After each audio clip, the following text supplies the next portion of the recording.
One of the worst feelings in the world is being told no.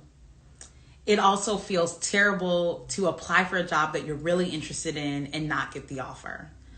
Nothing feels worse than going up for a raise or promotion at work and being told you're just not a good fit or not right now. I'm Ashley. I'm the lead mentor with Mentor Me, and I want to talk to you about what to do after the no, how to rebound when you experience failure or rejection at work.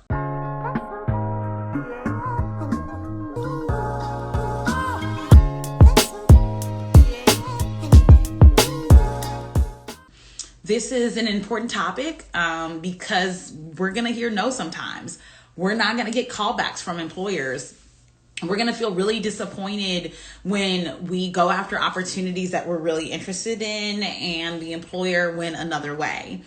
And it's really important that as professionals, we understand how to navigate no, what to do after no, how to rebound and reset and not fall apart when you experience rejection or failure in your career development.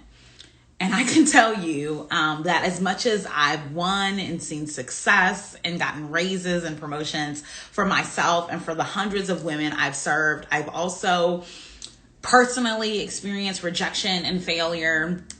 And I've coached lots and lots and lots of women through rejection and failure as well. And so I have some strategies that I think are really going to be helpful if you take the time to listen to today's video and really just help you process the feeling of no, process the feeling of like failure or disappointment, and really make sure that it doesn't destroy you.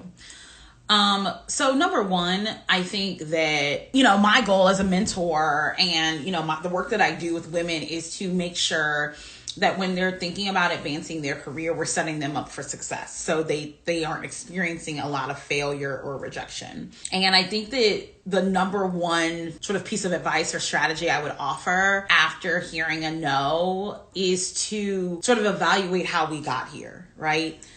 Sometimes, maybe we went after a job that was beneath our skill set and the employer could tell as well. You were overqualified. It wasn't a role that was even a good fit for you. So hearing no makes a lot of sense considering it wasn't a role that you were even interested in. Maybe we're hearing no because we applied for the job well after it was posted, right? You applied for the job 2 or 3 weeks after it was posted, and they had already advanced the search process beyond where, they were already reviewing candidates by the time you expressed interest. Or maybe you heard no because your materials just weren't strong, right? You're a capable and competent professional, but your materials, your resume, your cover letter, your LinkedIn does not speak to the value of that expertise and how that skill set is aligned with what the employer is looking for. So I think the first thing that to do when we hear a no, right, is to really take stock in what could have contributed to hearing no, right? I think sometimes we, and by we, I mean just people. And I think if I take another we, if you're a Christian or if you're a person of faith, sometimes we're just like, oh, well, what's meant for me will be for me, right? And it's like, oh, let me just let this water fall, like, let me let this no fall off my back. Let me pretend it doesn't matter. Let me pretend my ego wasn't bruised and this didn't hurt. Let me just, whatever, brush it off. But I think that is an ego-filled response, right? Like if we really sit with ourselves, if we're really honest with ourselves, we can take stock in places where we have gaps, places where we've not done the work, places where we've applied for jobs that we didn't really want or weren't aligned with our skill set, places where we were just kind of spewing our resume out to anyone and everyone who would listen, and not really taking an intentional approach to our job search. And so if that's the case, if that's true, if that's what you were doing, then no wonder, right, you're hearing no. And like being honest about that and taking stock in that and sitting with that and honoring that, I think is the first step to like processing a no. Like what could I have done, if anything, to help position me as a better candidate for this role, right? Or, more qualified for this opportunity. And take stock of that, write that down, right? Maybe it's, this role, like I applied for this role because I was having trouble finding roles that are actually aligned with my skill set. And this isn't a role that I even wanted or am like adequately qualified for, meaning like maybe I'm overqualified for it, but I applied anyway because I'm feeling kind of desperate and I'm feeling kind of anxious in my search. And so it makes sense that I received a no. Or, I didn't really customize my materials aligned with this role. Like, I saw it, I wanted to apply quickly. I just, copied my resume and cover letter over, quickly applied. And it really wasn't, the best fit. So no wonder I didn't get the job. Or it even could be, I positioned myself as a top candidate. I know my materials were top notch, and I'm just really disappointed and frustrated that they didn't see the value of my expertise. I did everything I knew how to do, right? And that can be true too. But asking yourself those questions, doing that introspection and documenting how you went through the process and sort of how you landed at no, I think is a really vital first step in like assessing how you got to where you are, right? So that's number one, is like that assessment. Ask yourself those series of questions, do that introspective work, and document, what you learn about yourself and about the experience. The next thing that I think is important to do after you hear a no, when you're in a job search, is to request feedback, right? You can simply, if you're applying for jobs, you can simply send an email to the hiring manager and say, hello, Katrina. Thanks so much for reviewing my materials related to X role. I was disappointed to learn that I wasn't a successful candidate. What feedback can you share with me about my materials or my expertise related to the role that didn't align and highlights why I wasn't the preferred candidate, right? And that's the script, right? Like that's literally the script that you can use to ask for feedback, to request feedback from hiring managers and search firms and recruiters after you receive a no. I will tell you that hiring managers, recruiters, search teams are often very busy and often don't have the capacity or time to give candidates feedback, and that's really disappointing. I think that this is a space where the labor market and those involved in it should do a better job. We should be doing a better job giving candidates feedback after we tell them no. So I know that this is something where sometimes folks have asked for feedback and didn't get it, and that can be disappointing, but the script that I just shared is a better way to ask for that feedback, and I would say that about 30% of the time you will be able to get feedback from employers when you ask. So I definitely encourage you to make the ask, to ask people to give you feedback if you hear a no in your job search. If you are applying for a role, like a raise or promotion in your current role, in your current organization, and you get a no, maybe you asked for a raise and they said no, or they said not right now, or you went out for a role in your current organization, an internal role, and you weren't successfully selected, then one of the strategies I invite my mentees into if they hear a no from their current employer is to share that, thank you for letting me know I wasn't the successful candidate for the higher level role, or thank you for letting me know, you don't have the capacity or budget to give me a salary increase or a raise right now. I'm committed to advancing my career and securing a salary that's more aligned with my expertise. Can you give me a timeline of when you'll be able to compensate me at the level that my expertise commands, and or what more senior level and higher paying roles will be available within the organization within the next 6 months, right? So again, that's the script. That's the script you can use to really invite your organization into accountability if you've asked for a raise or promotion and they've said no. And that script is best used if, you were just told, oh, we just don't have the budget, or, things are, busy right now. We just can't make the time. You want to kind of ask them, you want to acknowledge that you've heard what they said, but then you want to ask them what can be done in the next 6 months to give me the kind of elevation that I want. Right. And of course, if their response is like, oh, we didn't give you a raise or promotion because we don't think you're doing a good job in your current work, or if it's a performance issue, then you want to kind of go back to your annual performance review and make sure that your lack of performance or, whatever they said you weren't doing is documented there. Because if it isn't, then you want to ask for more feedback, right? If you go out for a raise or promotion and you're told no and it's because of performance, then the gaps in your performance should be documented in your most recent annual review. And if it wasn't, then you need to start asking for more regular feedback so that you can close the gap in the performance, so that the next time you ask for a raise or promotion, that they can't use that as a reason or excuse.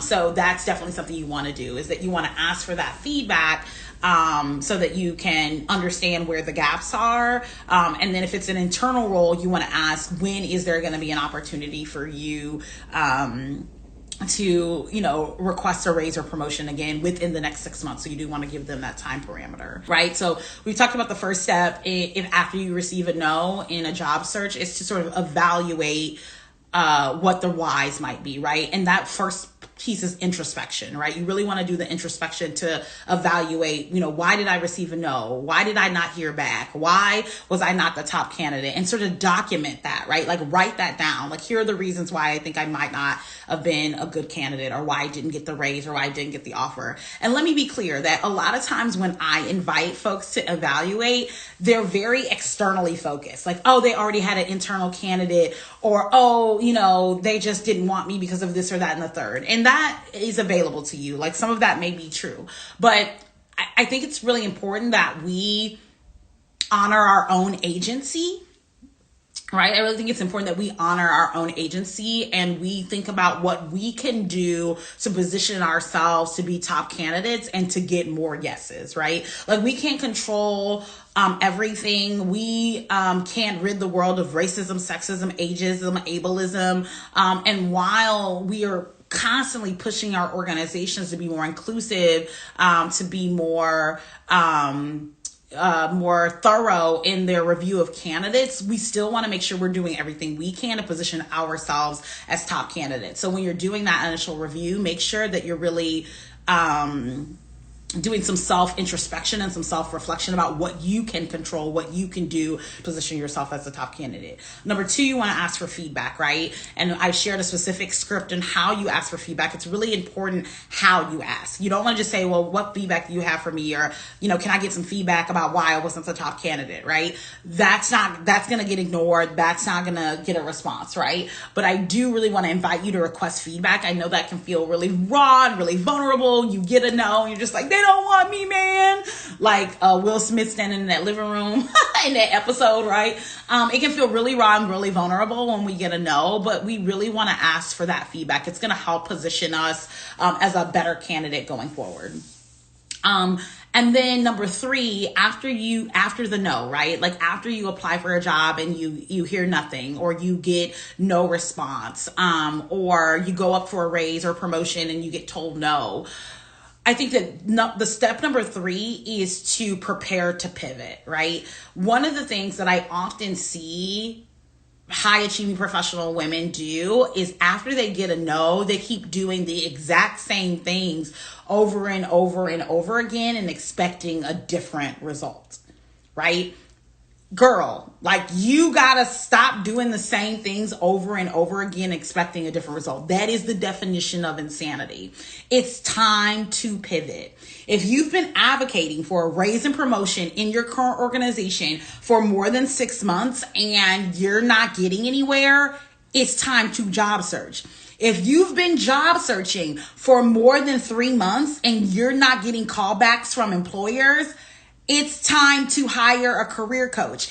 If you have been getting callbacks from employers, but you're not getting offers, it's time to hire a career coach. If you are applying for roles and getting offers, but they're lowball offers, and they're not willing to pay you at the level that you desire or that you feel like you deserve, and you really want to make more money, it's time to hire a career coach, right? Like, we cannot keep doing the same thing over and over again and expecting a different result. If you are constantly hearing no in your career, it is not just I need to try harder and I need to keep doing the same thing over and over and hope that something shifts, right? Like instead, I really want to invite you to get some expert level help so we can evaluate. Number one, we can evaluate like what's going on in your career experience that keeps having you getting a no, so that we can pinpoint the problem and address the problem, right? So after the no, I really want you to think about pivoting, right? And that pivot doesn't mean you have to quit your job and just, go with the wind. It doesn't mean you need to completely transition industries or consider another industry or go back to school. But I do want to talk to you about a pivot or a shift that we can make in your current process, so we're not doing the same thing over and over again and expecting a different result. Maybe the pivot is that we need to apply for higher level roles because you keep getting told no because you're applying for roles that are beneath your skill set. Maybe we need to apply for roles in the same impact area or the same functional area, but a different industry. A lot of the work that folks do can be done in different industries. So maybe you are an HR professional and you've been applying for HR corporate roles. Maybe you need to apply for HR roles in nonprofit organizations or HR roles in tech companies, right? Like, I think that sometimes we just need to prepare to pivot. And my job as a mentor is to help you have a strategy to prepare to pivot. So again, 3 strategies for what to do after you hear a no and how to rebound from failure in your career development. Number 1, assess the no. Why are you hearing no? What are the factors that contributed to the no? Try to keep your answers really internally focused. You can't control a job market. You can't control whether there were internal candidates. Think about what you can do, what insight you have to control that narrative. Number 2, I want you to ask for feedback. Ask for feedback from whoever told you no, right? Again, only 30% of the time do we actually get feedback. Often recruiters and hiring managers, if you're not the top candidate, you're no longer prioritized, unfortunately, but still make the ask. For the 30% of the time that you do get feedback, it can be really valuable to hear, what their rationale was. And number 3, prepare to pivot. After you hear a no, we need to not do the same thing over and over again. We want to prepare to pivot. Maybe we need to work on our materials. Maybe we need to change the kinds of roles that we're applying for. Maybe we need to change our networking and our outreach strategy. Maybe we need to be more intentional about applying for higher level roles or look in different industries, right? There are so many pivot points, and my job as a mentor is to help you identify those pivot points so that we can get back to the yes and really elevate our career.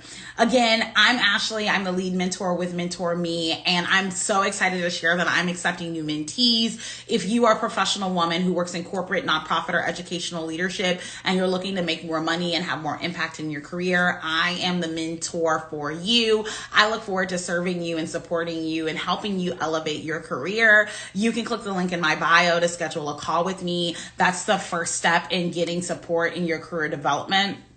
I will tell you that my mentees hear less no's and they get more quick results when they're a part of my mentorship program. So I invite you to join us.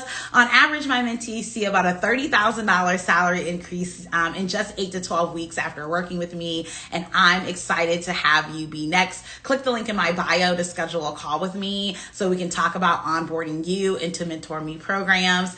Thanks so much for watching. Bye.